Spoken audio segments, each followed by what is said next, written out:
Hello, everyone. Welcome to this stream. Press 1 if you can hear me in the chat. It's always difficult when you're solo. All right. Okay. So I'm sitting here with the warm and toasty notes of Nescafe Gold. If you're joining me live, you are part of the elect, my friends, and it is your calling to watch me review The Dark Lord. If you're joining me on Monday morning or at any other time, welcome, people of the future. Just know that the world is that much worse than it is right now, because of course entropy is this kind of all things decay, all things kind of degenerate over time, and that is especially true when you're living in the Kali Yuga. Now, what is this stream about? Well, before I get going, let me get a few quick shillings out of the way. Obviously, buy my courses at the academic agency, the Trivium. You can level up all of your skills: writing, logic, rhetoric, foundations of politics, foundations of economics. And I should tomorrow have an announcement about a new course, not one written by me, but I think it's quite an exciting one. In general, more about that. It's a mystery surprise as to that new course, which should be going live tomorrow. Okay. With that, also buy my book, The Populist Delusion, #1 bestseller in the elections and referendum column of Amazon. Buy it now. Also get a mug. Join the channel. You know, the number of times people say, oh, this stream has mysteriously disappeared. It hasn't disappeared. After about a week or so, they go behind the paywall just for channel members only. How many times, folks? How many times do I have to tell people that? So the stream I did with Jay Dyer, for example, has not mysteriously disappeared. It's still there in the archive. There are only 2 streams in the history of this channel that have been taken down. 3 actually, 3 streams, and they were all cigar streams that were taken down, and they are available on Odyssey. If you go to my Odyssey channel, I think there was a stream on anti-Semitism with Zarathustra Serpent, which is on Odyssey. There is a stream about that Fitzwoman that I did with Radlib about the whole pandemic that was taken down, and they were taken down by YouTube, by Susan. And then there was the stream, of course, with the Mossad about Israel that I took down myself before they took it down for me. So they're all on Odyssey. Otherwise, join the channel. All right. So why are we gathered here at this late hour, the witching hour? Let us say we have known the chimes at midnight, Master Shallow. It is because the Dark Lord, yet again, has reared his ugly head and has done 2 major interviews in the past couple of weeks. One with The Economist and one with the New York Times. Now, long-time viewers of this channel will know I keep a special interest in Tony Blair, who is not simply the former Prime Minister of the UK, but is in fact a Dark Lord of tremendous power, high up in the ranks of the World Economic Forum, special advisor to the ADL. The Tony Blair Institute is the ghostwriter for many policies of the UK government.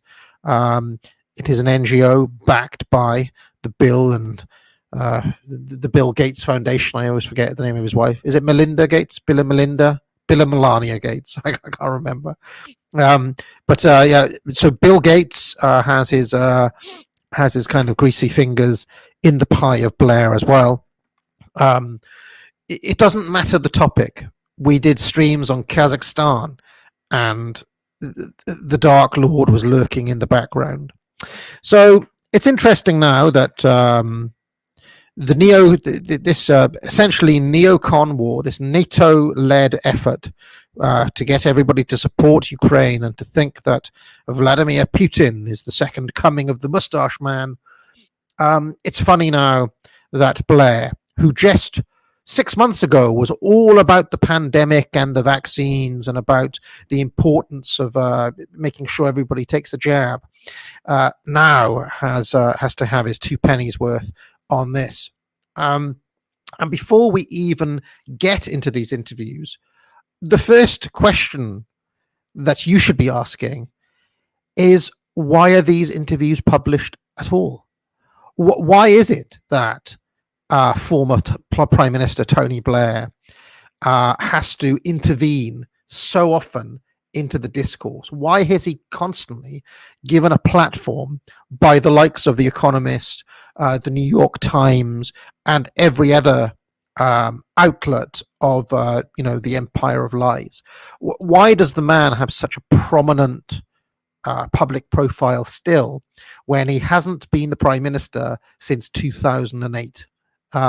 Questions to be asked, ladies and gentlemen, which I will let you get into my back catalogue to answer those questions, because I've done many deep dives on the Dark Lord. But it's important to note. I mean, is George W. Bush going around giving interviews like this?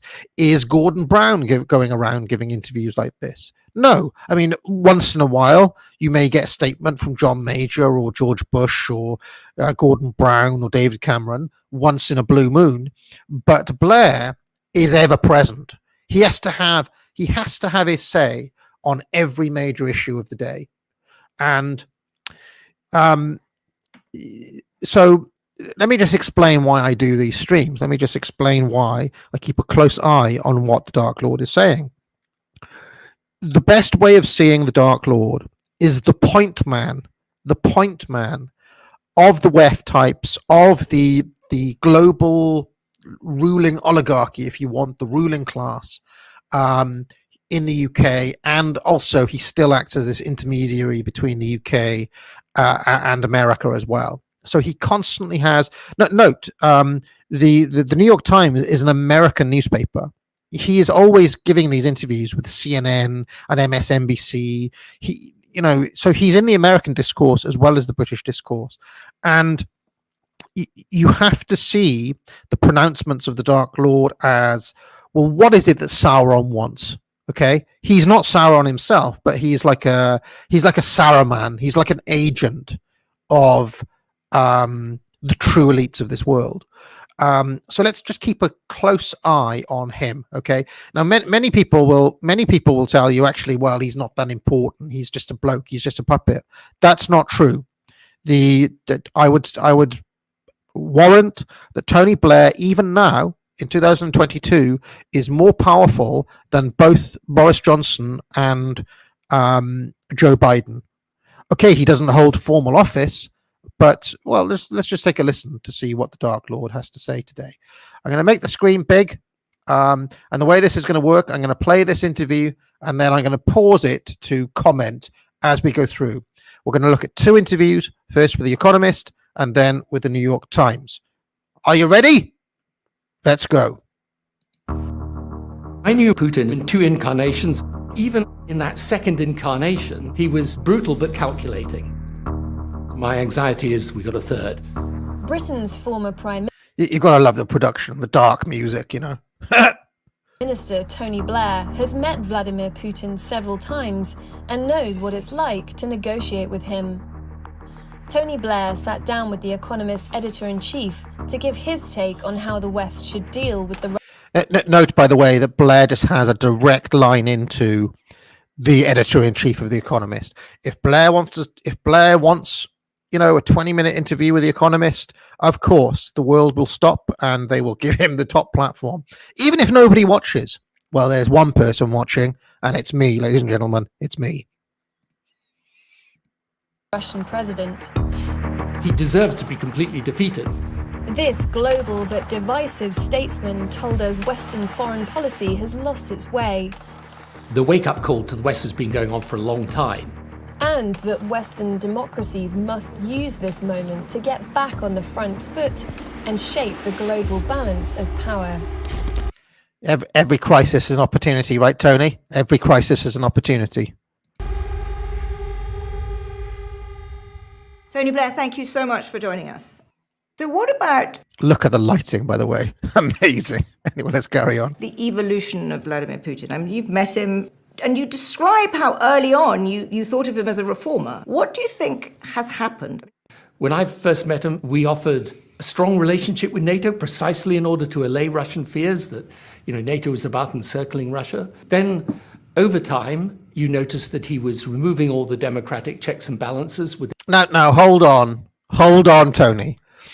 We offered him closer relationships with NATO, and then over time, he got disillusioned. I mean, why did Putin over time turn against that idea? Because during your time as Prime Minister and in your deep alliance with George W. Bush, you expanded the borders of NATO continuously. It's not just accidental that that Putin felt betrayed. So, I mean, look at the framing already. You dishonest bastard. Anyway, let's carry on. In Russia. I was getting reports from our intelligence people that, frankly, I didn't really take that seriously at the time, that he was accumulating the people around him massive personal wealth. And by the way, when he talks about removing quote unquote democratic checks and balances, what he's really talking about is the moment that Putin threw out all of the NGOs, i.e. Blairite operatives who were in Russia to undermine Putin's government, to agitate, to create subversion and discontent. Imagine you're playing Sid Meier's Civilization, right? You've played those games, and you find out that an enemy civilization has implanted a spy in your capital. Okay, and then the opposing civilization discovers there's a spy in the capital, and then they eject that spy. Okay, because the spy was there to create discontent in the opposing capital. Is that removing quote unquote democratic checks and balances, or is that Vladimir Putin acting in the interests of his own country? That is my counter to Blair's opening salvo here. But let's carry on. I mean, I will say, in the interest of balance, that Putin has kind of gamed the Russian system to stay in power longer than he should have. But then, so did FDR.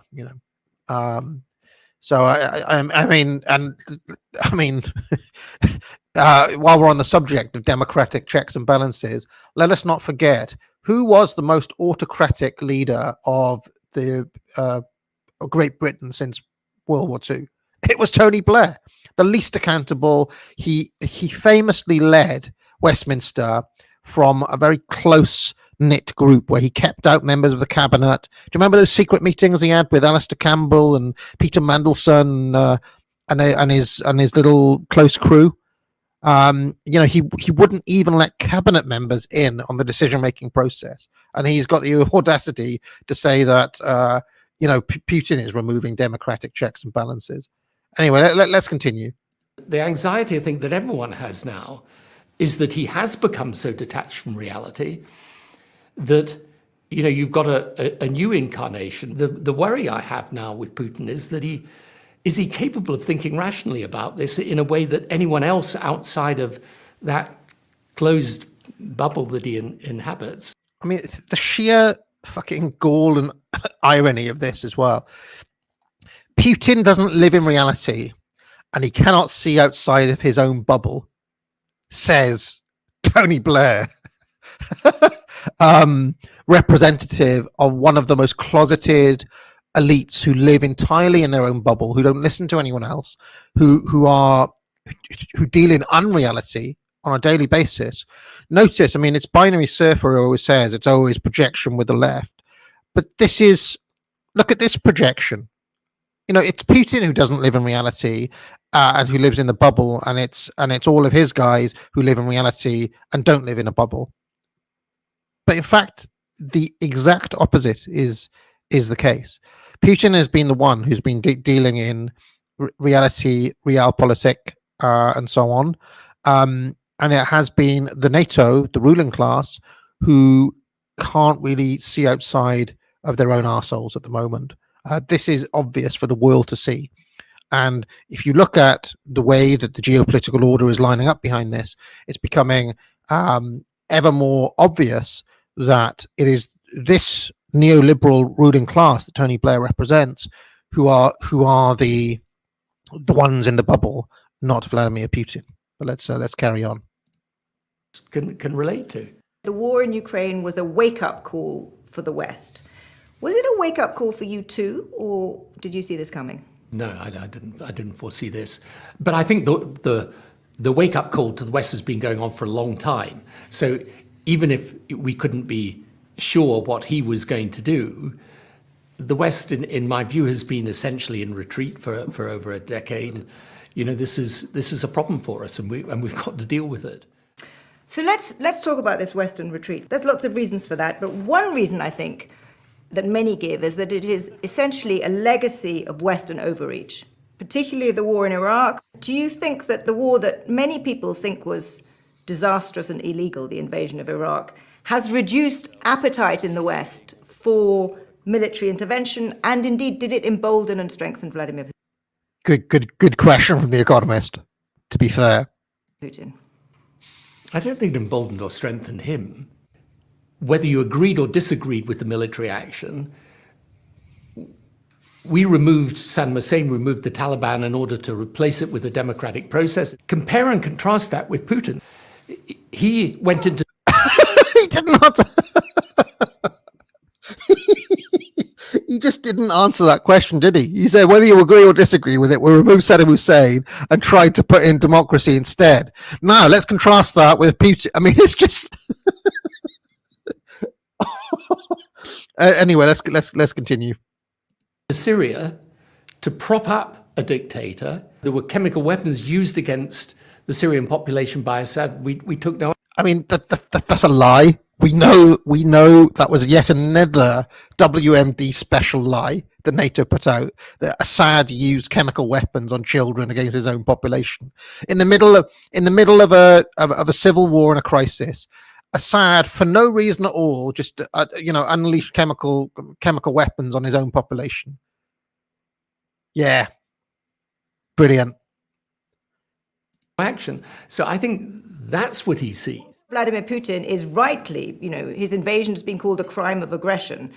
But, many people call the Iraq invasion a crime of aggression. It didn't have UN sanctions. You hear this. You hear that the West has double standards. What do you say to that? I think what we've got to do is punch back very hard when people come at us with this. Okay. I mean, look, this is why I tell you he is correct. I mean, if you want an insight into the way these people think, here it is. Punch back very hard when people say this. So let's hear his punch back.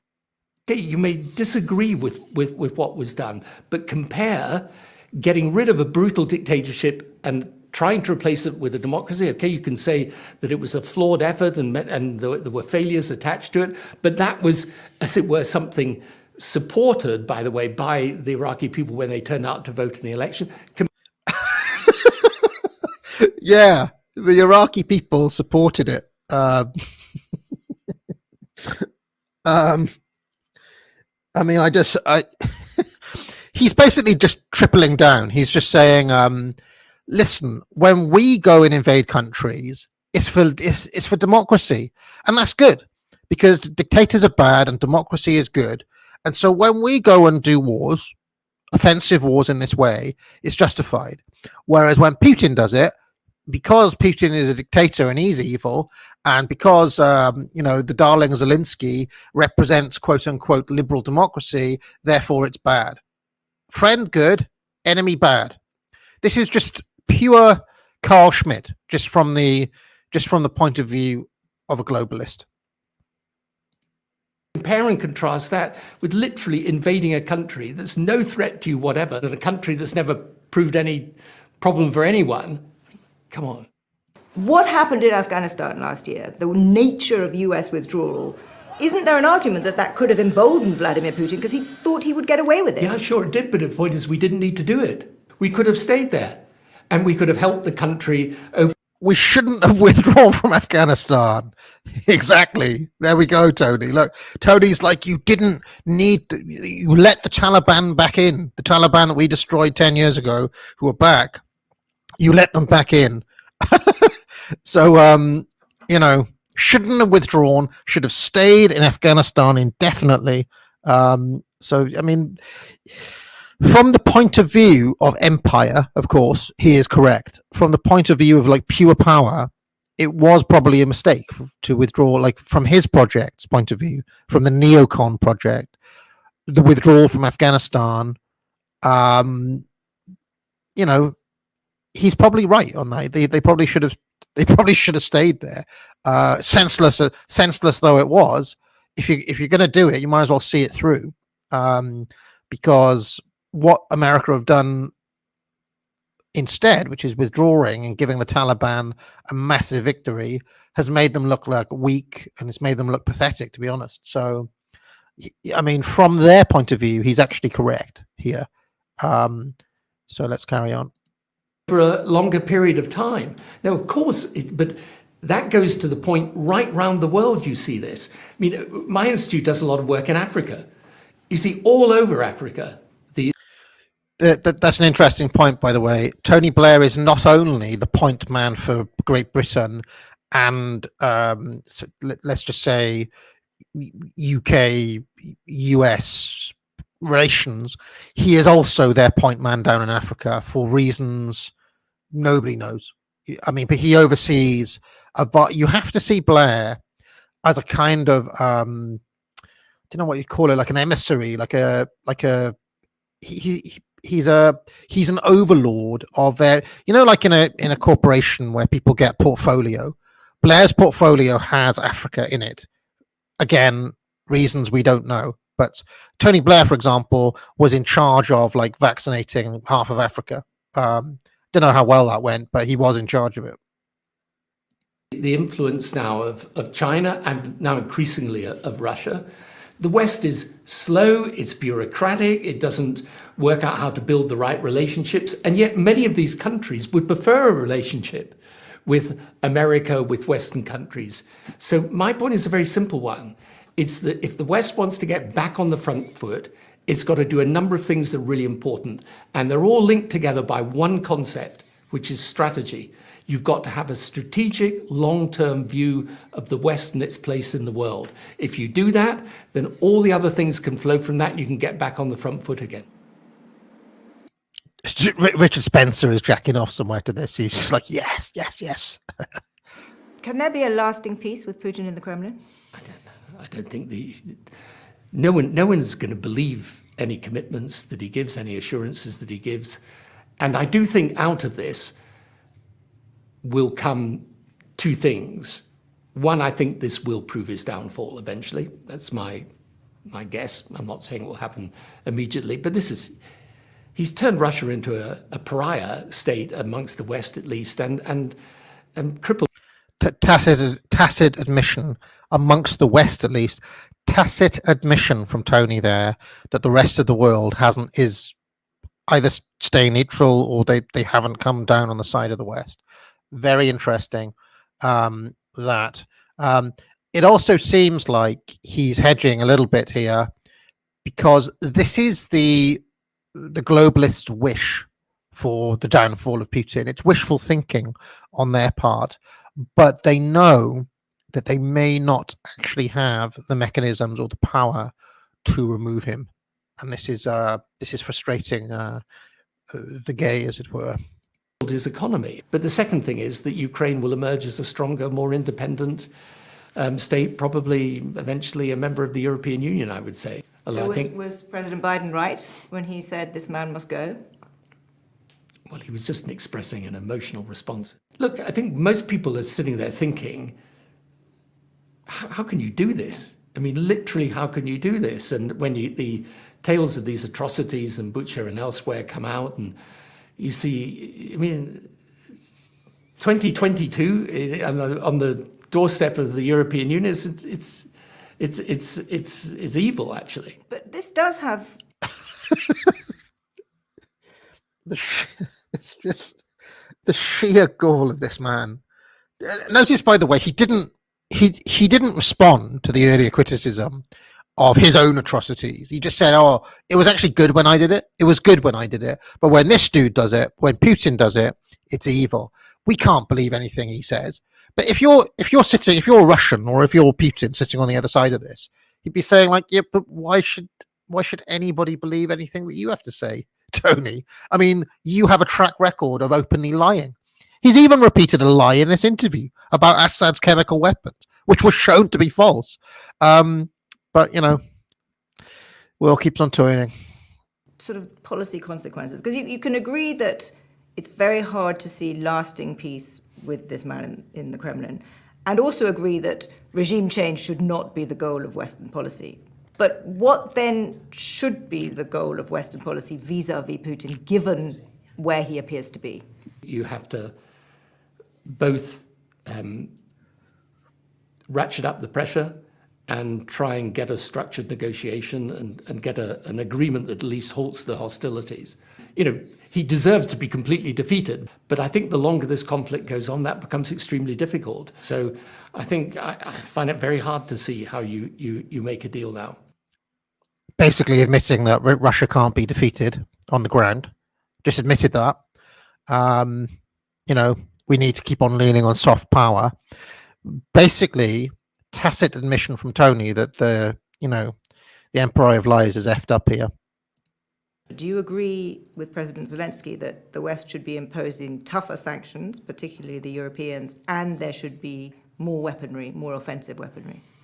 Yes, I basically agree with that. I think you've got to toughen up the sanctions. I mean, the distinction between defensive and offensive weapons capabilities at a certain point becomes a bit meaningless. They need the ability to be able to push back hard on the Russians, and that I think does require tanks, long-range missiles, other heavy arms. More weapons, more death. He's just a fucking lunatic, this guy. But note, this is the reason to come back to the start again. The reason we watch Blair is because he shows the innermost thinking of the regime. This is what the regime wants. Notice that all his answers have been, yes, more of what we're doing, more tanks, more missiles, more pressure, more economic sanctions, keep on going, harder, faster. There's no reverse gear, and this is pure neoliberal, neocon vision of which Blair, I mean, you cut this man and he bleeds like neoliberal globalism. So it's very interesting that he's 100% in lockstep with what is currently happening. Even though it's obviously not working, he's yeah, more of the same, even harder. They have no reverse gear, these people. And I mean, we've been watching them for many years now. I actually believe that Tony Blair is completely insane at this point. Because I actually think no part of him doesn't believe in this thing that he's saying at the moment. Just completely possessed. But this is what you need, the acolyte of darkness here. Let's carry on. Artillery. Are Europeans insufficiently prepared to suffer themselves for this? I mean, do you think there is a sense of the stakes? Well, there will be some anxiety, but we all are going to suffer some short-term pain. Look, Europe has come together in a pretty remarkable way, but we're going to have to go further. And the risk, the principal risk now is escalation, because if you can't find a way to bring the conflict to an end, and it's clear that Putin is going to struggle to win this militarily, the question is, how desperate does he become? What's your assessment of President Zelensky and his leadership of this war effort and his ability to harness, in some sense, the spirit of Ukraine so powerfully globally? This was a defining moment for him, and he did something that was both incredibly brave and... I mein, yeah, the Europeans are just going to have to take 30% fucking inflation for this insane war. Yeah, we're prepared to come together, blitz spirit and all of that. By the way, Tony, tell me how great Vladimir Zelensky is. Oh yeah, he's a great guy. It's a defining moment for him. Brilliant. Send them another $30 billion. And obviously extraordinarily powerful as a drawing together of people under the banner of democracy. Let's talk a bit about the longer term consequences of this. Do you think this is a defining moment for the West and for sort of global geopolitical balances of power? It is a wake-up call for the West, but it should make us think very carefully about what we need to do for the future. And that's why I say it's about strategy. We need to build our defense capabilities. We need to make sure that we are building our alliances. The transatlantic alliance has got to be revived and made strong, really strong. We have got to have a coherence of policy across the piece so that, those people who are our allies, we're standing with them, we're helping them. But above all else, we should have confidence in our own system. And, we haven't, the politics.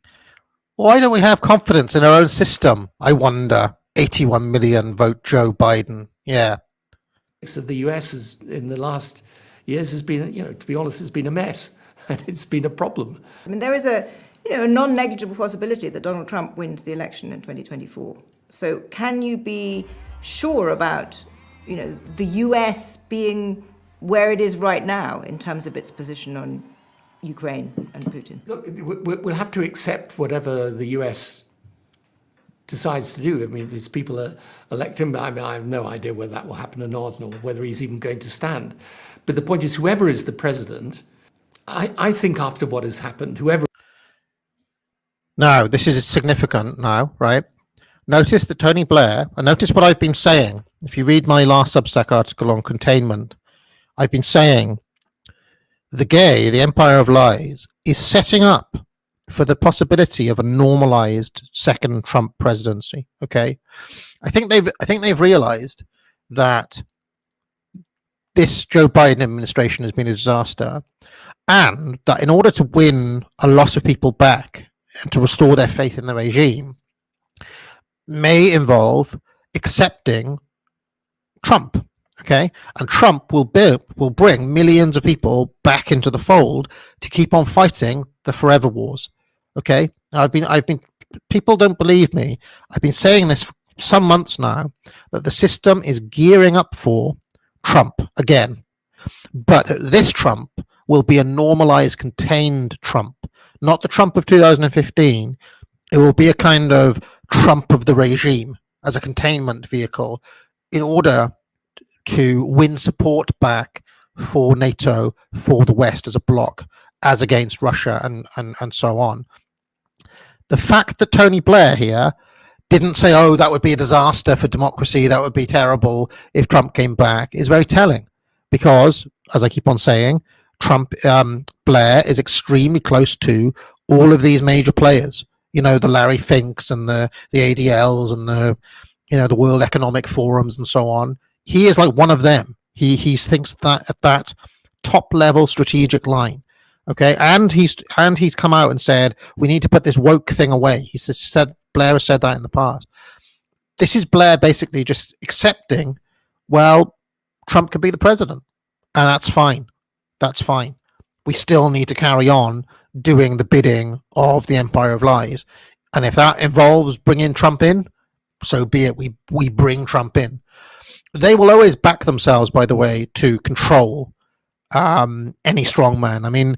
If you go back in history, they backed themselves to control even Joseph Stalin back then, and when he turned on them, that's when they turned on him.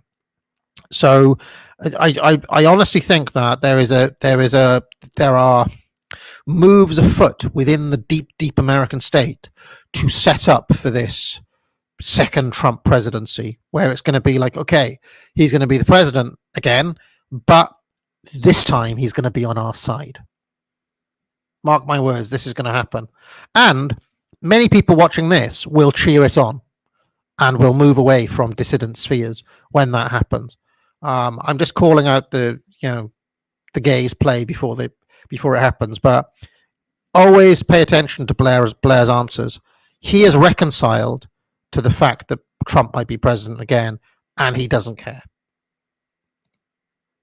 As the president is going to recognize that they need to build strong alliances, irrespective of what's been said in the past.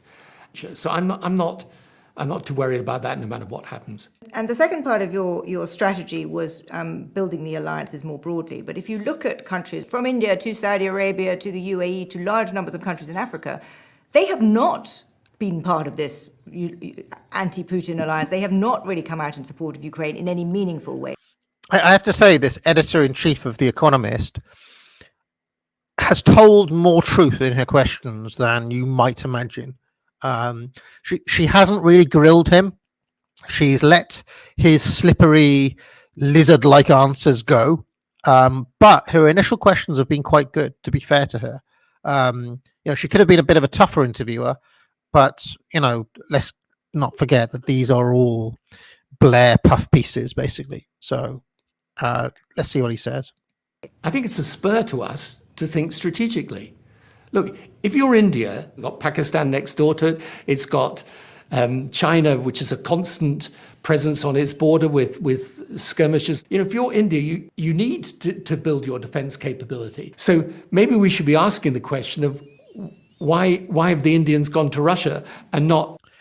I mean, he's literally saying, we need to be selling them those weapons, not Russia. It should be my friends getting the defense contract. It's literally what he's saying. And not come to us. And then when you look at the Middle East, if you're one of the... You should have come to us, Modi. You should have come to us. We only pissed you off by insisting that you follow Greta Thunberg and, do all the environmental climate change bollocks and all the woke shit. And, that's what happened. They pissed off Modi with all of their other shite. And that's why it pushed India towards Russia. It's obvious what happened. Now he's like, you should have come to us, India. We got all the tanks and the bombs and the weapons. Come to us. Middle East countries at the moment, you're thinking your big threat is Iran. And are we really helping stand up to that threat or not? And in Africa, as I say, the fact is, if you're in the Sahel group of countries, you see the Russia moving in there. I mean, the Sahel group of countries is a group of countries moving into Africa. My patch. What is Vladimir Putin doing there? It should be us. But of course, from the point of view of the empire, Blair is entirely correct, as is so often the case. The kind of leaders at the moment aren't actually making a lot of the moves that they should be doing if they want to make the empire as strong as possible. Whatever you make of Blair, he is a robust strategist, and he is he's a serious kind of I hesitate to use the word thinker, but he's very serious about making the gay as strong as possible. And he's right that they have let this slip. They should be keeping Russia out of Africa. They should, and China out of Africa. They should be there. It's his patch. So he's very, very aware of these moves on the ground. And Russia does have all sorts of very interesting security deals in Africa. A typical deal that they make in Africa is it'll be like, okay, diamond extraction. The Chinese will put up the money to help get your diamonds out. The Russians will come in and basically give you a mercenary militia group for security. That's how it typically works down there. It's be like, okay, Russia makes sure that your assets are safe. China gives you the investment so that you've got the capital to get it to get the diamonds out. They've done it in country after country. It's the 1-2 shot. It's the Russia-China combo. It's always the same. Russia gives the weapons. Russia gives the security personnel. They give they give military training. China stumps up the cash, basically. Cash that they got from the West, of course.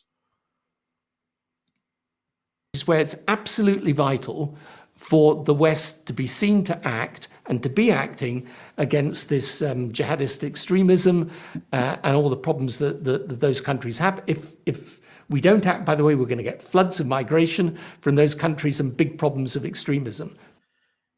There you go. And it's like Blair is intensely aware, by the way, of the political utility of using immigration. Notice he brought up immigration from Africa, using immigration as a leverage point to get what he wants ultimately.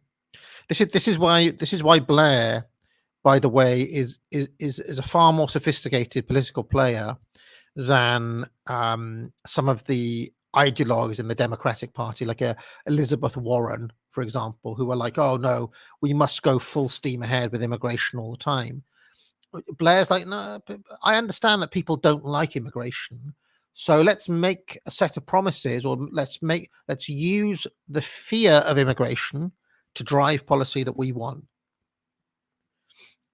Of course, they'll still bring in hundreds of thousands. This was a twat who set up the mass immigration in the first place, but that doesn't mean that he doesn't see the utility of using the fear of immigration to drive policy. But we're not there. So Xi Jinping is often thought of as having a strategy and a much bigger, longer-term vision for China's rise. This partnership with Russia now, and the very clear decision that he has made not to criticize Russia, does it mean we're going to be in a kind of alliance of autocracies, or how do you see that? Well, again, it's one of the things I've learned since leaving office is how important it is not to see this always from a Western point of view. And from the Chinese point of view, they regard themselves, and indeed are, a major power. They look after their own interests. If China believes that the West is irretrievably hostile and is looking to disengage, to leave China alone, to put it, as it were, to the side, I don't think that's possible or sensible. But if they think that, then of course they've got no interest in alienating Russia, because they want to pull Russia into their orbit. China's not going to allow Russia to determine policy. I mean, Russia will be the very junior partner in this relationship. So we've also got to take a complete view. What is our... This is basic. This is true, this analysis that he gave, by the way. 100% true, everything you just said. Relationship with China going to be? That is the defining question of 21st century geopolitics. We can't be sure whether in the future it's going to be merely a competitor, or, as most people I think in the West now think, it's going to be our opponent, and possibly even, according to some people, our enemy. Does that mean that you think the West's current strategy towards China is the wrong one? The West has got to be strong enough militarily to do whatever is necessary to deal with whatever comes out of China. But you've also got to understand that... notice everything. We must increase defense spending across the board, more weapons, more tanks, always. In a sense, he's correct, but also don't forget he's driving towards the EU, Europe, the EU military, the EU army. This is ultimately what he's got in mind as well, when it comes to these things. Divorcing ourselves from China, not engaging, I don't think it's either possible or sensible. You've got to understand a power like China. You've got to be in a position where lines of communication remain open. I understand why you don't want economic interaction on technology or companies with a security impact. But other than that, is it really sensible for us to separate, to decouple from China? I don't think so. So is this lack of strategy, why is it that there isn't the kind of strategic approach that you're advocating right now? I think politics has become much, much harder, because if you want to pursue a strategy, that's long term. And to pursue it effectively, it's got to be consistent over a period of years. Sounds like the real problem is democracy itself, eh, Tony? It's democracy that's the problem. That's what he's saying. What's happened in the politics of the West over these past years, there's been this surge of populism, there's been splintering off to the far right, to the far left. What will it take for this ghastly invasion and its aftermath to be the catalyst, if you will, for the kind of rethinking, strategic rethinking that you're calling for? I'm horrified by what's happening in Ukraine, but long term out of this, I think what's happened demonstrates the value of a liberal democracy, and it's also will stimulate, I believe, a revaluation from the West of how it positions itself. And my hope is within our internal politics in the West, that populism that I think has done a huge amount of damage to our position and our standing is in retreat. So the long-term prospects for liberal democracy, I think, have been amply demonstrated as positive. I hope you're right. Tony Blair, thank you very much indeed. Thanks. So there we go. So that was the first interview. Let's put all this politics away. The real problem is that my guys, the centre, are not permanently in control. That's what he said at the end. Basically, we can't have a real left and a real right in democracy because it hampers long-term strategic planning.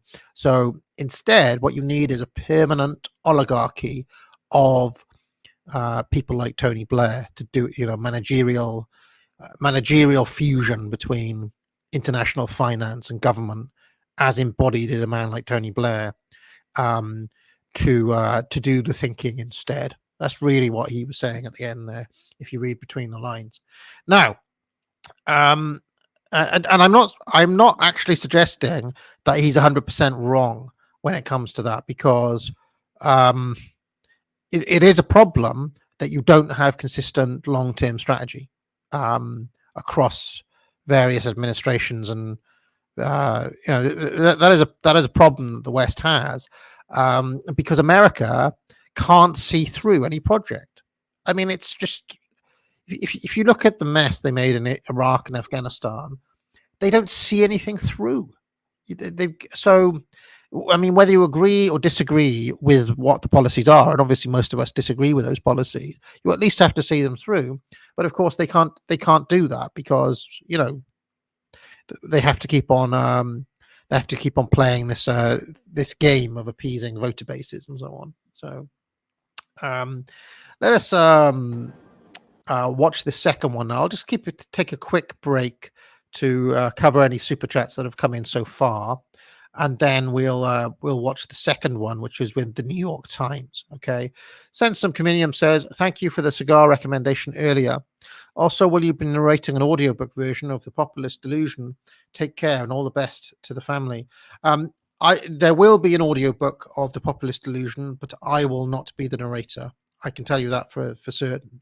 And that is for the best. Trust me. I am not the best. I am the only person who is good at reading their own books is Peter Hitchens, and not because he's a good narrator, but because he's just so like grumpy during those recordings. So if you get a chance to listen to the audiobook version of The Abolition of Britain, I strongly recommend that. But I actually think it's for the best that I won't be the one narrating it. Chris Primer says the UK needs a man of action with a grand vision, someone with experience who can speak to the hearts of the people and awaken their senses. Hail, Tony. Hugh James says TB was also interviewed on Times Radio on YouTube. Interesting. So there's another interview. I haven't got that one lined up. Maybe it'll have to be a future edition of Dark Lord Watch when I watch that. Parmesan Valjean says, love the movements of the Dark Lord segments. Sinister stuff. And the Enriab says, Blair doesn't tell you what he thinks. He tells you what he wants you to think. Yes, and Tony Blair will also always back himself to change your mind. He'd be like, oh, you didn't really think that. Here's what you really think if you were sensible, And he's always framed it in that way. Okay. And there's one last one come in, and then we'll start with the New York Times stream. So Maymondes Nuts says, AA, you will find funny the U.S. Army service ribbon being the participation trophy of the army. Please look up the actual image of the ribbon. US Army Service ribbon. Let's have a look then. Is it a rainbow? It's a rainbow. Is that it? Is that what we're... It is actually a rainbow. Look. Is it literally a pride flag? Is that right? Okay, there we go then. All right, let us now watch the second. Hi there, welcome, and thank you for... Now, this one is a bit quiet, and I cannot increase the volume any louder, so you may want to... maybe I'll sit back a bit further from my mic so that we're in line. But you may want to turn up your volume a little bit for this next bit. For joining us here at the New York Times. I'm Peter Baker. I'm the chief White House correspondent. We have with us today Tony Blair, the former Prime Minister of the United Kingdom. We're very lucky to have him to help us understand and put into context a lot of the news we're seeing out of Europe these days. Prime Minister, thank you very much. Can I get a background check on this journalist, by the way? Who is he? What's his background? Wikipedia entry, please. Very much for taking the time to join us. Thank you, Peter. Now, I know we've got a lot of ground to cover in a very short amount of time. We're going to jump right into it. Everybody, of course, is talking about the war in Ukraine. That's the central fixation, obviously, of many people in the world right now. Just last week, the American Defense Secretary Lloyd Austin said that the goal of the West now is not just to simply stop the invasion of Ukraine, but to weaken Russia in a broader sense, so that they can't do this kind of thing again. I wonder if you can talk a little bit about whether you think that's a good idea to broaden the aims like that. And some of our readers, we're going to have them, they're adding questions. Avi from Tampa and Mounsey from Virginia want to know, how do we do that without an escalation that could lead to something worse, like a nuclear confrontation? So I think it depends on what we mean by it. I think this misadventure of Putin's will weaken Russia. I think it will make Russia much less capable. I mean, simply because of all the equipment and troops they've lost in the course of it, it will make them much weaker. But I think our ambition has got to be to defeat Russia's aggression in Ukraine and to secure a Russian retreat from what they've done, which the Ukrainian president and people will accept. I think it's best to have that ambition. Will it weaken Russia in the medium and longer term? Yes, for sure. But I think our ambition's got to be related to Ukraine. Do we want a weaker Russia? Is that overall a positive thing from the point of view of the West, given his extra border adventures the way he's now? Well, it's obviously in the interest of the West to make sure he is disinclined to do this ever again. Because it's been, I mean, it's an extraordinary act of unprovoked aggression, right? Here we are on the doorstep of the European Union, essentially Europe. Unprovoked aggression. Unprovoked aggression, yeah. European country. My institute has a project in Ukraine, so I've literally, virtually every year since I left office, gone to Ukraine every year. You meet a whole young... Why has Tony Blair been in the Ukraine almost every single year since he left office? Question to be asked. By his own admission, I would love somebody to find out what Tony Blair was doing in Ukraine every single year since he left office. Cadre of really smart, capable young... Remember, unprovoked aggression. So why is the Dark Lord in Ukraine? Ukrainians. I mean, it was never even thinkable that they were going to allow Russia to come in and topple a democratically elected president and change their country. Right. Let's not forget, by the way, that that NATO overthrew a democratically elected president in 2014 and installed some other dude, and then gay up Zelensky through the backing of a billionaire. We just leave out these details because they're inconvenient. And of course, this dipshit doesn't ask any questions either. One of the biggest economic shifts that we're seeing from the war, and may see even more so, is energy production, right? And this is going to affect people's thinking about the dependence of Europe on Russian energy, on the dependence on fossil fuels. Hal in Toronto is asking, what does this transition mean? And does it mean that we're simply going to rely on a different set of autocratic countries that have large deposits of other sources of energy like lithium, copper needed for batteries, things like that? Are we simply shifting from one set of bad actors to another? So, I mean, you've got regimes that are autocracies. They're not democracies, but they may not pose any external threat. And then you've got an autocracy like Putin's that plainly does. So sometimes Autocracies that don't pose an external threat, like Iraq or like Syria, for example. Yes. Oh. Sometimes inevitably you will be dealing with countries that aren't democracies. But the energy transition in Europe is going to be dealing with autocracies that democracy and standing up for liberal democracy is much less important if the autocracy is a friend, is basically what you just said. Brilliant. very real. It's very urgent. We should have done it after Crimea. I mean, I remember at the time arguing, actually having conversations with people in the Obama administration about it. I think there was a desire to do this, but then, you know, as happens in politics, things moved on and we didn't. But the reason why we've now got such I mean, one of the problems we have in fighting this aggression is the dependence of Europe on gas, and the fact that we, you know, to be clear, we're still paying a large amount of money to Russia every day in return for their gas and their oil. Now, Europe is taking, they're taking strong action, and for a lot of these European countries, some of them are more than 50% dependent on Russian energy. So, which shows you that it's a stupid move, does it not? It shows you how stupid what they're doing is. Also, I saw this headline the other day, which said that the EU have set a deadline when they're going to stop buying, when they're going to start boycotting Russian gas. You know, they've set it for like some date in the future. I mean, how stupid is that?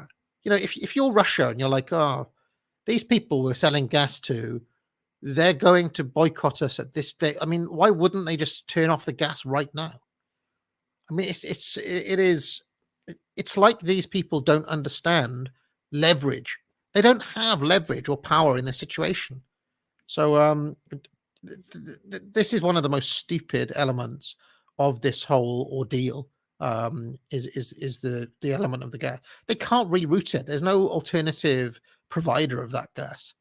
And because they didn't invest in nuclear energy, places like Germany are just fucked. They're just absolutely buggered. So, 30% increase in German producer goods. Why? It's because of all of this. So, and yet, he's like, oh yeah, we need to do it for the spirit. We need to do it for Ukraine. So they're moving from that and seeking new markets at an incredible speed and with a certain amount of internal economic pain. But it will be one of the things that for sure continues. I think it's one of these things that Americans may not fully understand, how much pain it means for Europeans, because Americans don't really rely on Russian energy to a substantial. No, right. I mean, the thing with America is one of the extraordinary things about your country is you've become, the biggest energy source in the world. But for a country like Germany, for example, over 40% of its gas comes from Russia. Now, you're already facing a cost of living crisis virtually all over Europe. You've got rising prices, rising inflation. You put into that then a gas shortage. No, this is difficult. But the good thing, and this is, to be fair, I think President Biden's done a great job in assembling a Western coalition. And that coalition's strong. And in Europe, and I think... How's that a good thing? Oh, yeah, that's all terrible. Record inflation, rising cost of living, terrible pain. But the good thing is that we've got a coalition. What? So, somehow he's less on form here when he's talking to this New York Times guy, because he's not even making sense. How is that good? Ursula von der Leyen, the Commission President, other European leaders have done a really good job in bringing Europe together. And okay, you can say, well, they have to go further and do more, and I think they will go further and they will do more. But what they've done up to now has been a pretty impressive display of solidarity. Well, in fact, it's encouraged even more unity in Europe in the face of Russian aggression as Finland and Sweden think about joining NATO, which they had never done during the Cold War for all those years. And Absolutely. Yeah. Finland and Sweden joining NATO, Ukraine definitely now wanting a European. I mean, great. We can all drown together. Brilliant. You know, we have to take. You know, I was in the petrol station the other day. I have to tell this story because it made me laugh so much. Right. There was a guy in front of me, white van driver, and he was like, "Oh, you know, packet of Camel." He was buying a pack of fags, basically. So he was picking up these cigarettes, and the guy behind the counter said, "Any petrol?" He said, "Oh, no, thanks. I'm trying to give it up." it just made me laugh because he was buying cigarettes, and usually you want to try to give up smoking, not petrol. But anyway, funny little moment. But if a white van driver is saying things like that, the situation is bad. The situation is very bad, and it seems to be getting worse and worse. Yet it's all worth it because quote unquote countries are coming together. This is weak. This is weak sauce. And if this is the best that the Empire of Lies is coming up with, you know, maybe there could be significant turmoil on the horizon. Because you know, the pain hasn't really hit yet. When it really starts to hit, when people are having to decide between heating and food, or you know, when people aren't able to get to work anymore because petrol is too expensive, the shit will hit the fan, whether these people like it or not. But you know, it's all worth it because Finland want to join NATO. I mean, what you know, Finland is 100% reliant on Russian gas. Or at least I saw a graphic saying that. I remember somebody saying that they've decreased that dependency now, and it's more like 70%. Putin could make the Finns starve overnight if he wanted to. He could make Finland starve. So the fact that these people, like, quote, want to join NATO. Remember in the previous interview, Blair said that Putin is no longer operating in reality and he's living in a bubble. What about the bubble that this bullshit, that these two arseholes talking here are living in? Anyway, let's carry on.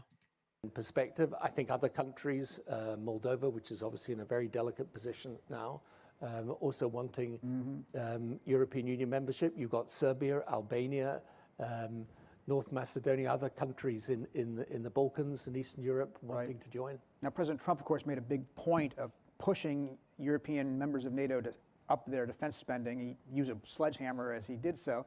But does he have a point in that sense? Readers Kent from Cleveland and Lenore from New York asked, you know, does this need to change the amount of European investment in their military and their defense spending? And Ronald from Switzerland asked, at the same time, I'm compiling questions here, but do international institutions like NATO need more power, and how would that be achieved? The answer is yes, for sure. Europe's going to have to up its spending. I mean, Germany's made a huge announcement on it. Note, by the way, that it was Donald Trump who wanted Europe to increase their spending. How many years ago was that? It was Trump who used to say that. Now they're all saying it. Very interesting, that, isn't it? Very interesting indeed. It's future defense commitments. Britain will spend more as well. I think there's going to be a ramping up of European capability.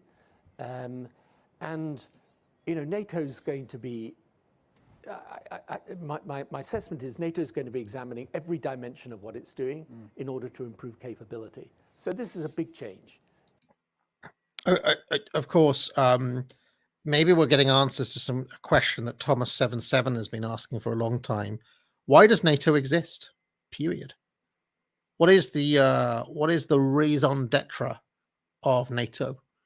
And I mean, I guess that both Blair and Richard Spencer are correct in so much as Putin has kind of renewed a reason for NATO existing in the first place, which is basically to oppose Russia. And that was Putin's point when he started this war.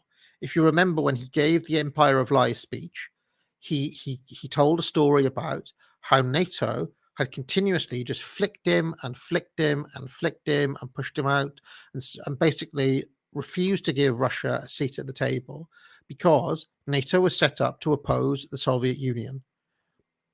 So if Russia wasn't there as an enemy, NATO wouldn't have a reason to up its defense spending, to give more billions of dollars to Tony Blair and his friends.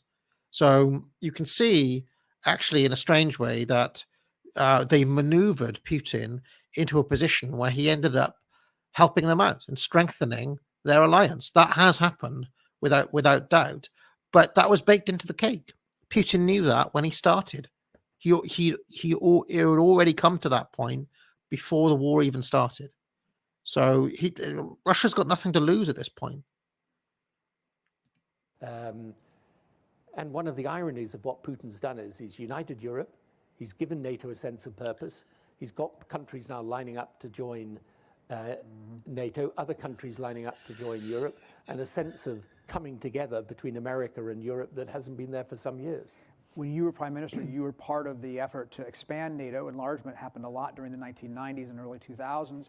A lot of debate about that right now. Was that a mistake? Was that overly provocative? Or from the point of view of Eastern Europeans who are members now, they're pretty glad, I think. But what do you think about that now? How does history look back on that? You go to Poland and Czech Republic and say, I think it was a bad idea you guys joined NATO. I think you'd find a pretty rough reaction. Pretty happy. No, look, in the end, but it's very important to Got to love the Blair fingers. Look, he's brought out the Blair fingers. You can tell he's getting serious because he brings out the Blair fingers. make this clear. And funnily enough, I was discussing this with President Clinton a short time ago.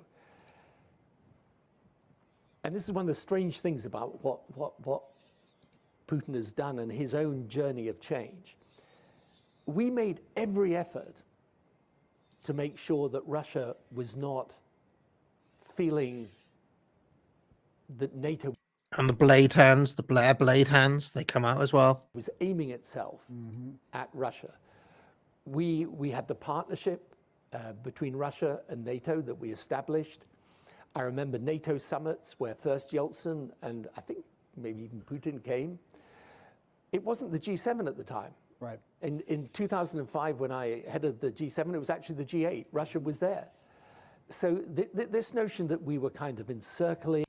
Now the Blair move, the steeple fingers, makes that little church with his. Always got to watch the hands, friends. And trying to put pressure on Russia and, you know, provoking them. It really isn't. It's just a misreading of history. And I think the enlargement of Europe and the enlargement of NATO was vital for these countries. By the way, if you look at a country like Poland, for all the political issues there are from time to time about it, when the Berlin Wall fell and the Soviet Union ended, Poland and Ukraine had roughly the same GDP per head. Poland becoming a member of the European Union, it's now quite a wealthy country. Right. It's probably GDP, I don't know, probably double what Ukraine's is now. I mean, this is before the conflict. war. Yeah. Line go up, line go up. And that's why ultimately the Polish will accept the dissolution of their culture, of their nationhood, of their spirit, of their pride. They have to give it all up for the line to go up. More Africans for Poland. So, no, this is, it's important to understand this Western expansion. It was never aimed at Russia. And I used to have conversations with Putin where I would say to him, look, our attitude to Russia, I remember I had a conversation with President Bush and I then said, look, I'm going to go and see him and try and clear the air because I did have a relationship. And I said to him, this notion that we're... Look, Blair will always back himself. Listen, George, I'm in with Vlad. Me and Vlad, we go back all along. I'll change his mind. I'll do some Blair Jedi mind tricks on Putin, and he'll come around to seeing our way of things. He always backs himself to change somebody else's mind. Notice that, even Vladimir Putin. Trying to surround you, or we've got a hostile intent towards Russia. I mean, we just want you guys to go and look after yourselves and do well, change your economy, make sure you're using the vast resources of the country to build a strong country. We got no problem with that. But by that time, and this is maybe I guess 2004, 2005, he was he was becoming absolutely obsessed by this idea. No, this is what you're trying to do. And Well, I want to talk about that. This Putin's journey of change, as you put it, it's a great way to put it. Because there was this moment, I was based in Moscow for 4 years, and you would come through town. And there was this period, especially after 9/11, when there was this feeling that Putin perhaps was at least if not an ally, at least a partner on some level. And he did allow Western troops into the former Soviet space to execute the war in Afghanistan and so forth. And then that changed. And I wonder whether you think, it often seemed to me part of that was the Iraq War. You know, that in 2003, he began to see the West in a different way. What do you think about that? You saw him, you met him repeatedly. What was he like then, and what do you think happened? so I say to people that I knew 2 incarnations of Putin, and the anxiety. Another Blair move. George Bush did that as well. The thumbs, the power thumbs. This is another Blair rhetoric move you have to look out for. He's got so many of them. The Blair blades, the steeple fingers, the thumbs, and of course the Blair point as well. He uses all of these tricks all the time.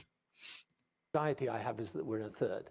The first was the guy I met just before he was prime minister and just before he became president. I remember he insisted we met in St. Petersburg, the western-facing great city in Russia. He was at that time wanting to work closely with Europe, closely with NATO.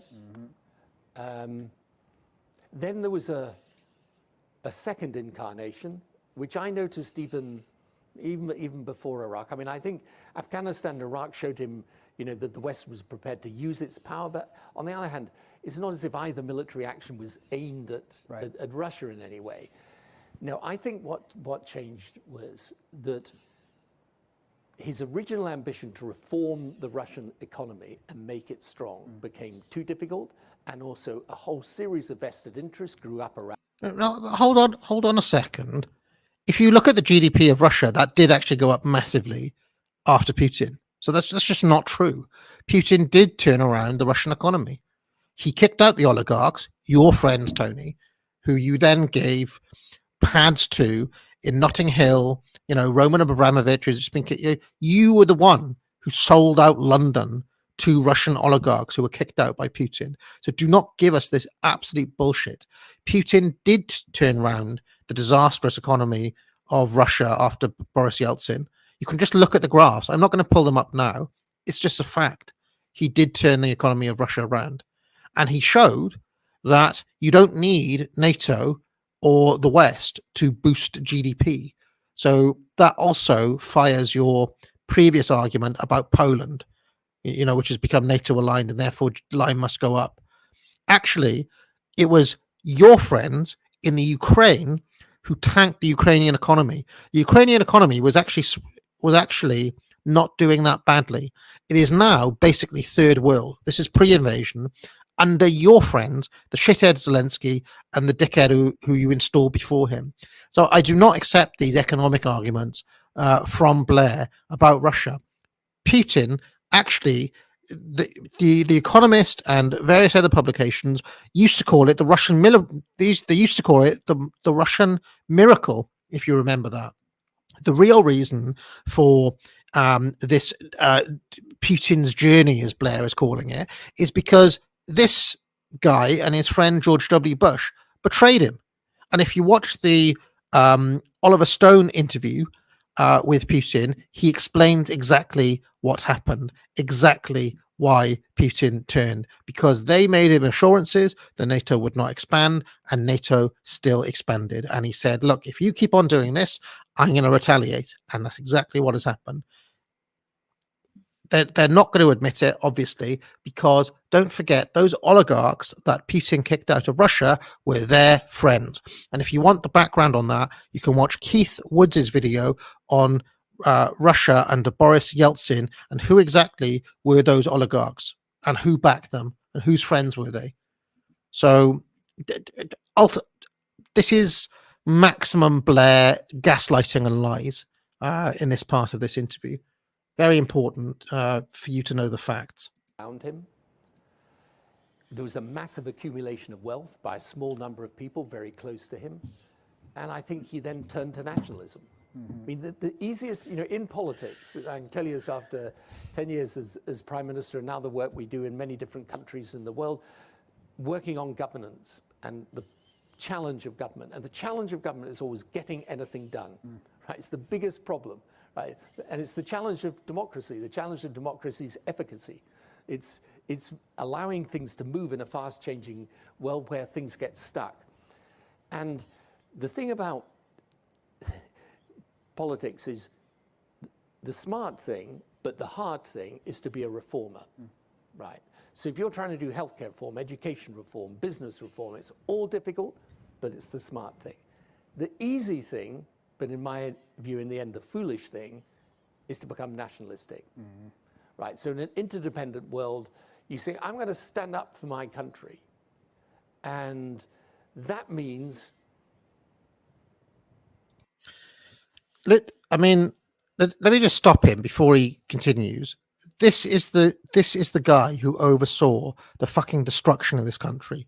So to hear him saying this is particularly galling, because he was the one who sold out this country to and caused problems that will never be reversed. The mass immigration problem and the demographic shift in the country is very largely down to Tony Blair's doing.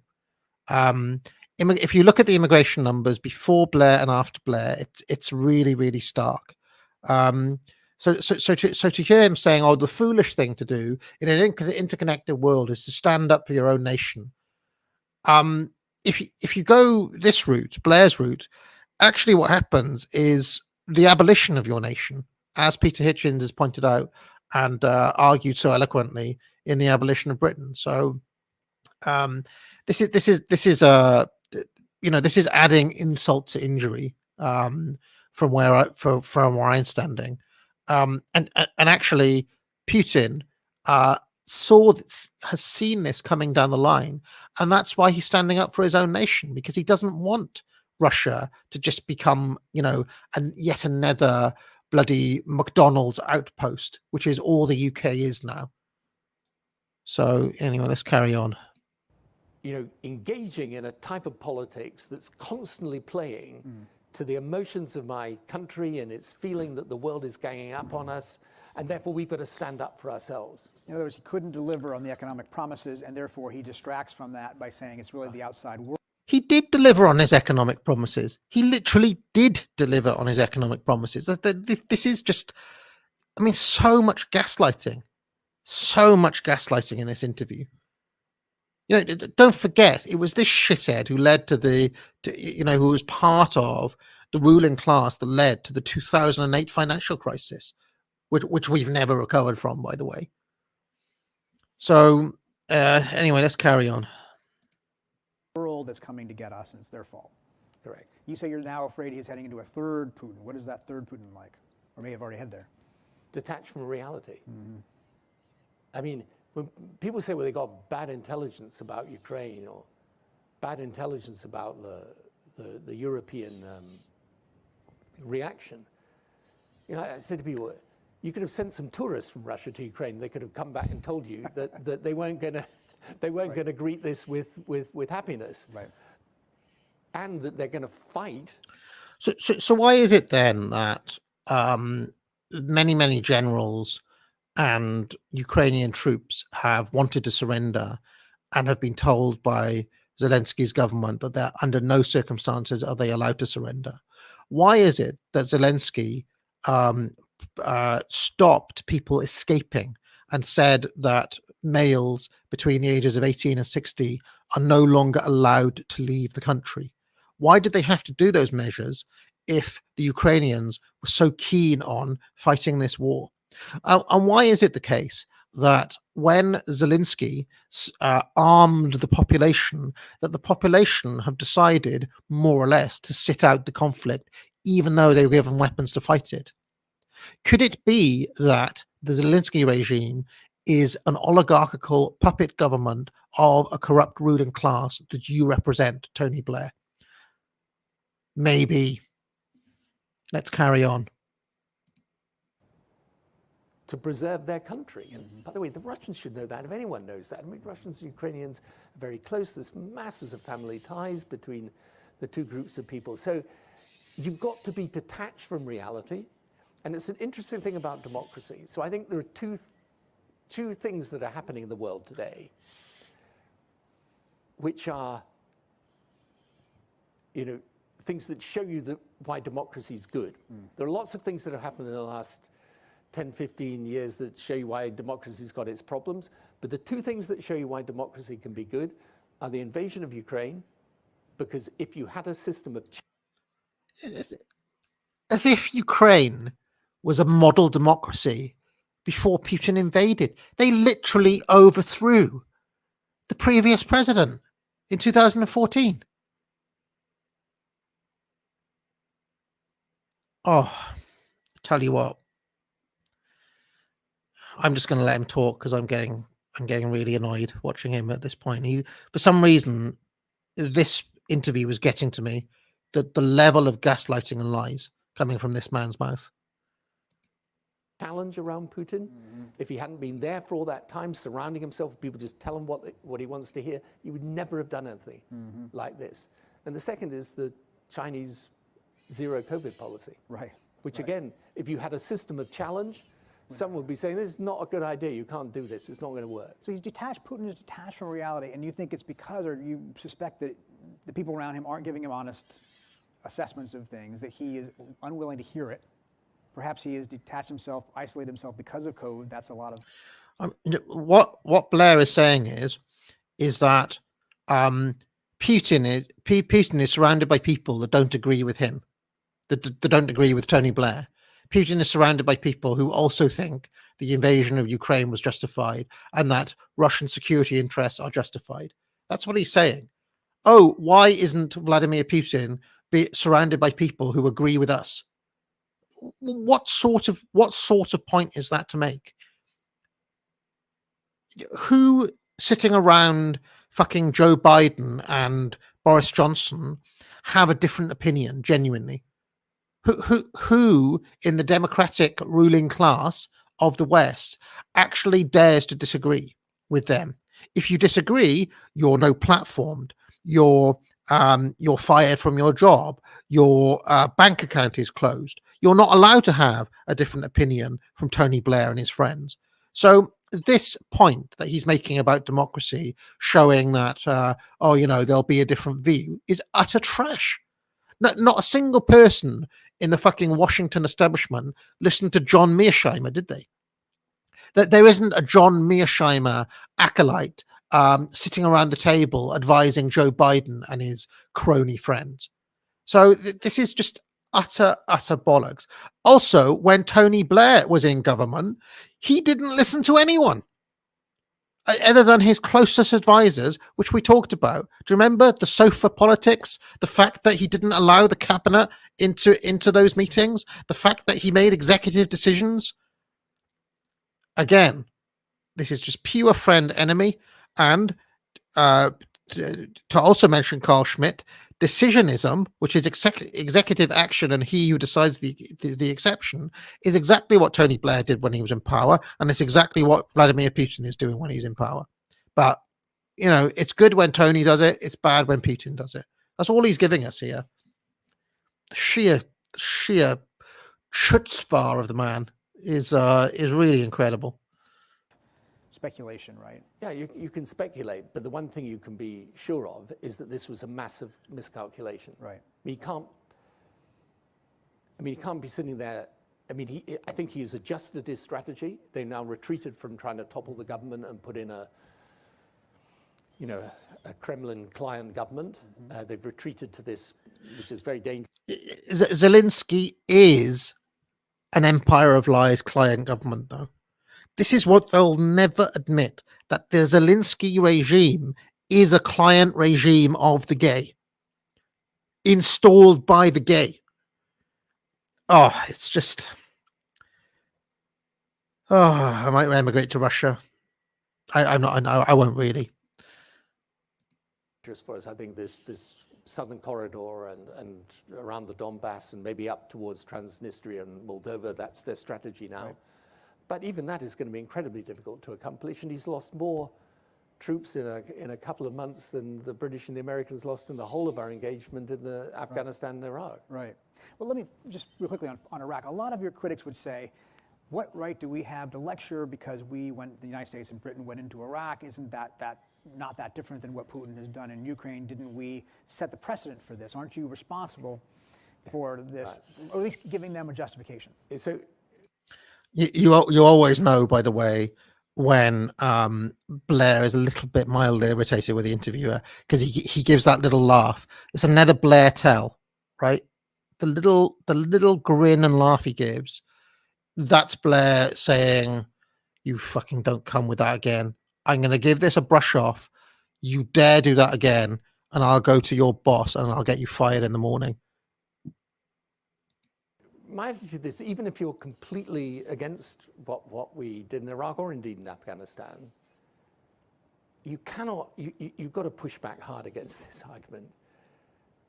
Removing Saddam Hussein, who after all started 2 regional wars, killed hundreds of thousands of people, including 12,000 people by chemical weapons in one day in Halabja, and who his people definitely wanted rid of, is not the same as going into a country that's never caused any problem to its neighbors, has got a democratically elected president, and trying to topple them. So even if you...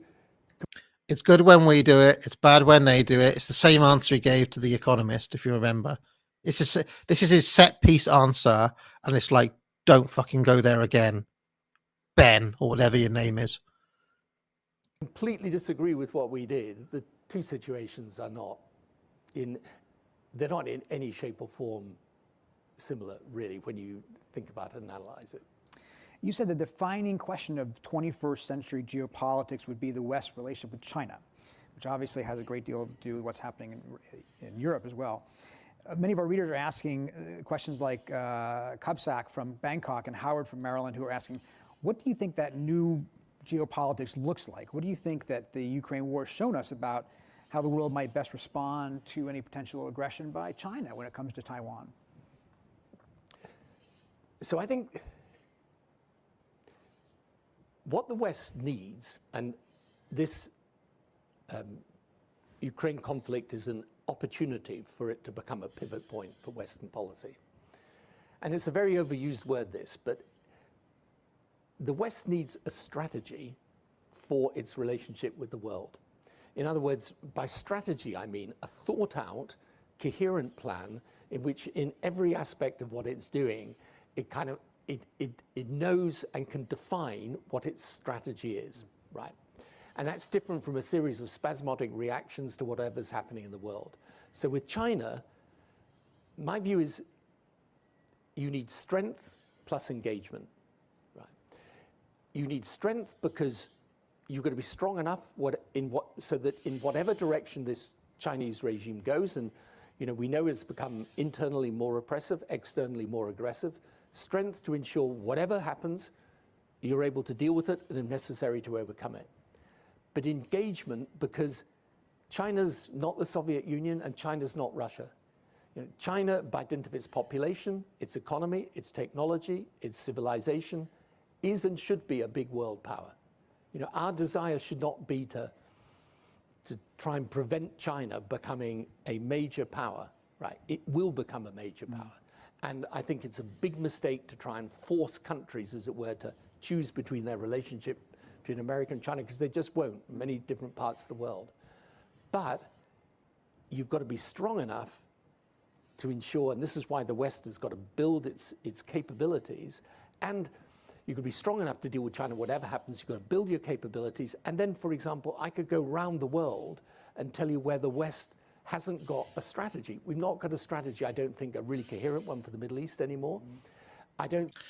Bit of moonlighting from Blair, by the way. I could go around the world. If you pay me millions of dollars, I'll come to a country near you and tell you how to run your local strategy.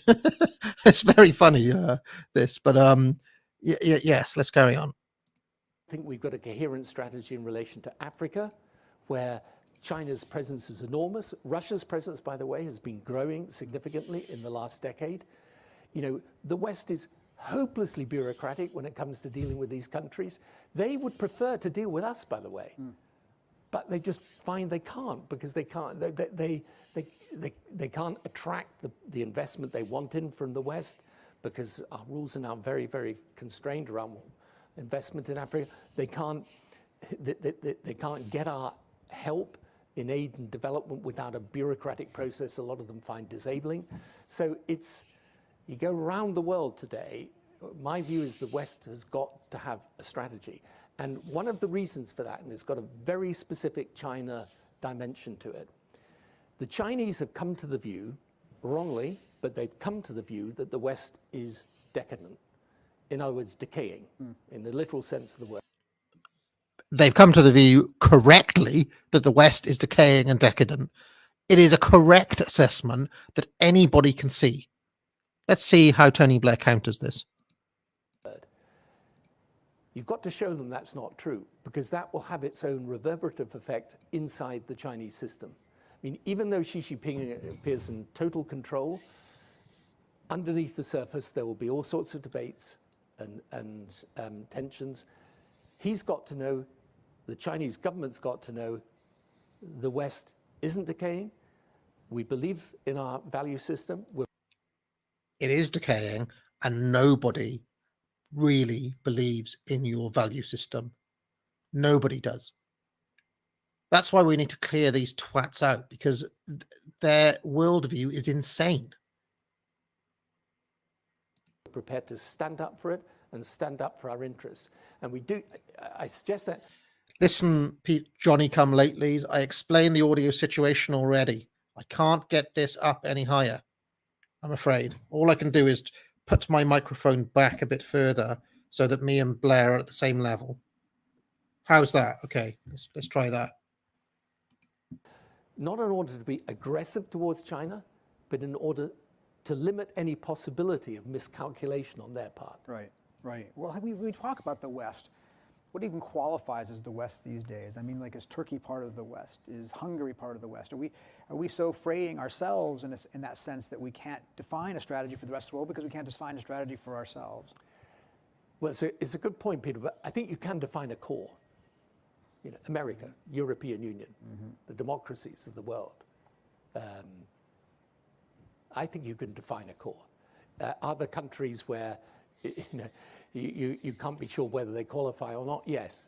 But that core is strong. Even if you take America and Europe, if America and Europe are standing together, they're very powerful. In that strategy you're talking about, in effect, that seems to come to President Biden, right? Because in the end, who's going to centralize, who's going to lead a multitude of powers to come up with a coherent strategy, and that would normally follow the American president. I mean, President Trump obviously tried to blow up in some ways the Western alliance. He obviously was anti-NATO in a lot of ways. President Biden is not. But is he showing the leadership you want to see from him in defining what you're talking about, a broader strategy to the rest of the world? Well, I think this moment is potentially a pivoting moment. And to be fair to him, he has brought Europe and America together. And even if you see, just a few days ago, bringing together a whole lot of the countries in our alliance at the NATO base in Germany, and working out exactly what weaponry and how we support the Ukrainians. No, I think nothing can happen without American leadership.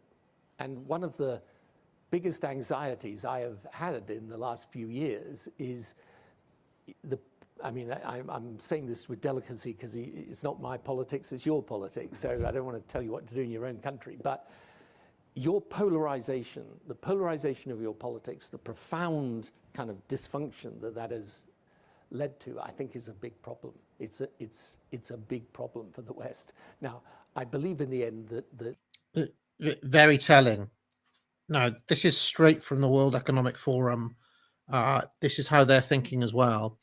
They're worried about, quote unquote, polarization. That is why ultimately I think they're going to try to bring Trump back into the fold. They need to. For the empire to survive, they need to bring Democrats and Republicans back together somehow. They need to. Biden, okay, he's managed to bring Europe and America together in this coalition, but he has not managed to heal the kind of disunity on the domestic front. So I do think that efforts are going to be made behind the scenes to bring Trump in somehow. It can be resolved. I hope it's resolved. But there can't be any strong Western leadership without strong American leadership. Do you think that the debacle of the withdrawal from Afghanistan, whether you thought it was a good idea or not to get out, that the way it was handled empowered, emboldened, encouraged people like Putin to think that the West is in fact decaying and not capable of exerting itself on the world stage? Look, as you know, I wasn't in favor of doing it all the way it was done. I think it's been an accumulation of things. But on the other hand, you know, I think it's quite important to state that the most significant element in all of this has been inside Putin's head. Not now. Have we sent signals of weakness? Yes, I think we have. But obviously, in the end, it was his decision. Yeah. Talk about Britain for a second, United Kingdom. You know, the sanctions on Russia have highlighted again what we all knew, but that how much London and Britain have been a safe haven for Russian oligarchs and money. I wonder whether you feel like, in hindsight, that there is some complicity there in propping up an authoritarian regime in the way that London and the United Kingdom welcomed that money as dirty as some of it might have been. Yeah, I think you've got to distinguish between two things. I mean, I think the actions that have been taken just in these last few years to tighten the system up are completely right. I think it's important to get it in context. I mean, yes, there are Russian oligarchs that have come to the UK. They've come to many different parts of the world. I think, you know, there have been some very high-profile cases of oligarchs in the UK, but I wouldn't, you know, when people say, well, the City of London was dependent on Russian money, I mean, no, you go and work out the figures. It's nothing like that. But in any event, that is being unraveled now. What should be... He just didn't answer the question because they were the oligarchs that Putin threw out, and you took them in. Tone. Don't you remember? What a fucking snake. Such a snake. What should be Britain's approach to that going forward? I mean, in other words, you put up a sign saying, no thanks, we don't want you anymore. You're out of here. Well, I think you've got to distinguish between money that's coming in that is, as you just described it, is dirty money, and money that is coming in. Right. I mean, I'm not against money coming into London. I like money coming into London. I used to encourage it when I was Prime Minister. But obviously, you shouldn't have money that's coming in which is in breach of... Friend good, enemy bad. Enemy money dirty, friend money good. But those oligarchs that Putin threw out were friends. So that was good money. That's basically what he's saying in a nutshell. You know, money laundering. But I don't think Britain's really... I think the number of cases where there's actually, you know, illegal money has found its home in the UK are pretty small. There are other places in the world it's going. I should mention, by the way, that question also came from readers Craig in Maine and Anne in Rhode Island, just to make clear. It's notable that a number of countries have not... Just to make clear, Tony, in case you have words with my boss later on, because I asked you that question, it didn't come from me, it came from a viewer. Just so I don't get fired in the morning. That's why he threw that in. Chosen to back the West and in its pushing back against Russia, Mexico, Brazil, India, and so forth. What does that tell you right now about the ability to exercise that leadership we're talking about? Is there a reason why they're not condemning this action the way others have? So I think you've got to literally go around each set of countries and work out what their reasons are. So for some countries, they've got a close dependency on Russia. Yeah. Some of them because, for example, I was in Africa last week. Some of the countries there, over 50% of their wheat's coming from Russia. So, you know, they're in a difficult situation. For a country like Israel, they've got this need to operate within the Syrian airspace, which is controlled by Russia. In the case of India, they get half their weapon systems from Russia. So I think, you know, the numbers of countries that are truly supportive of what Russia's doing. I mean, they're pretty much a roll call of the mad and the bad, aren't they? Right. Right. So I think for other countries, they've usually got specific reasons. But what I favor is, in rather than criticizing them, try and understand what those reasons are. Try and understand, for example, why there are countries in the Middle East, in the Gulf, who felt they weren't given proper support after the attacks on them. Try and see it from the point of view of the Indians who need weapon systems because they believe they have a threat from China. From Pakistan, isn't it, as well, Tone? Yeah, it's not just from China; it's from Pakistan. Yeah. Part of what I'm calling Western strategy is to make sure that we're building equities, not just defense equities, but business, investment, ties with these countries that mean that when you call upon them, they're likely to respond. And it's a really important point, this, when they call upon us, we're not telling them we've got other business to take care of and we can't be bothered. Right. We're going to wrap this up here, but we have one last question. You mentioned Israel, and you spent a lot of time in Middle East peace efforts, and you just said that you feel like the West doesn't have a strategy right now in the Middle East. I mean, from our reader and our chief European correspondent, Steve Erlinger, he'd like to know a little bit more about what you think the policy should be right now in terms of Israel and Palestine, especially at the time when this Abraham's Accord obviously has produced a good thing with relations between Arab and Arab states and Israel, but it also marginalizes the Palestinians. It puts them off the map in effect because we no longer need to concern ourselves with them. What is your feeling about where things are now? Right. So we could take another half an hour or an hour on this, but let me give you just two points that I think are important. The first is, I think partly because of the state of Palestinian politics, there isn't a way you can get an Israeli-Palestinian peace process of any meaningful sort happening. But I do think in the end, the key to resolving the Palestinian issue is the Israeli-Arab relationship. The closer they are, the more they work together, the more Israel will feel it's comfortable enough in the region to make peace. And hopefully in time, a Palestinian leadership emerges that understands the only way of getting peace with Israel is to make it clear that you're in favor of the state of Israel and not hostile to it. Okay. The second thing that I think is really important, and I constantly say this to Western policymakers. Surrender, in other words. The Palestinians have to surrender. Because of the amount of time I spend in the Middle East.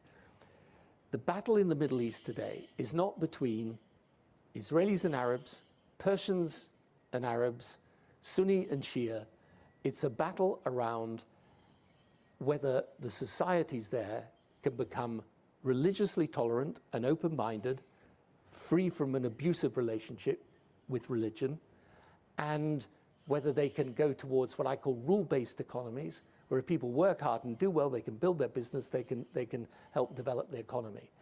And across the Middle East, there are forces of modernization and moderation, and there. I mean, he's literally saying the only way to understand the Middle East is to see it purely through a Western lens. As long as Muslim nations become more like us, that's a good thing.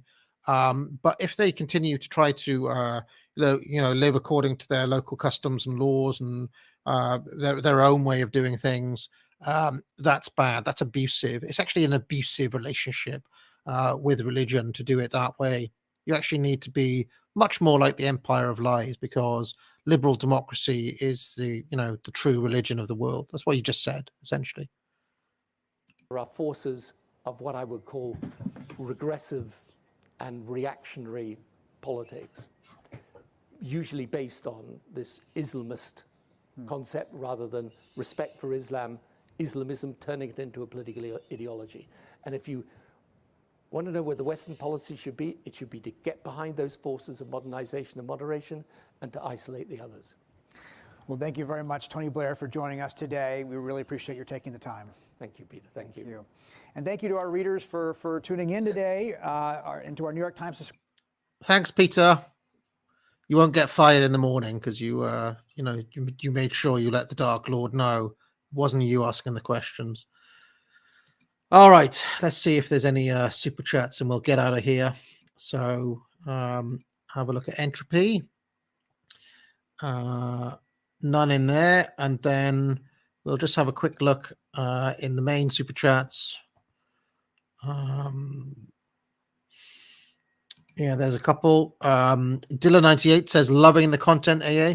Started watching your old live streams, and 3 of my favorites are the number 100 episode of UO, Theresa May resigning, and Pottery Rights, the old debate with Rayma Osami. It's one of the, I think it's one of the cigar streams, actually. I think this cigar stream 13, I want to say, is Pottery Rights. Cepheus99 says, is Blair warrior, priest, or merchant? He's a priest in service of the merchants, is what Tony Blair is. A priest in service of the merchants. Definitely not a warrior. Scott Patrick says, is it your opinion that Tony Blair is an Arpatric, a mere puppet of Don the Pleb? No, it is not my opinion. I don't think Don the Pleb and Tony Blair would agree on very much. All right, that'll do for this stream. We'll be back tomorrow with The Deepest Law, where we should have an announcement about a new course on the academic agency, a very exciting new course, not written by me, written by, we'll leave it as a surprise. Yes, so buy that and all the other courses on the academic agency.